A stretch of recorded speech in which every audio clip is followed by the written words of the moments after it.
Hey everyone, welcome back to the channel. In today's video, I will show you how to fix the Google Authenticator app from your phone. Let's get started.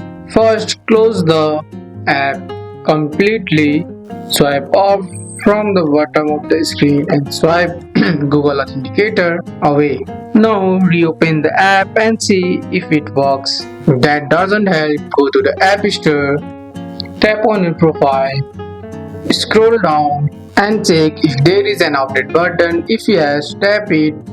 Updating can fix bugs and problems. If codes are missing, go to the each account and reset two-factor authentication. They will give you a new QR code and you can scan it in the app to restore access. If that doesn't help, open the app and check if you are signed in with your Google account. If not, tap the profile icon or menu and sign in. And that's it. Now you know how to fix Google Authenticator from your phone. That's all for today's video guys. I hope you guys like this video.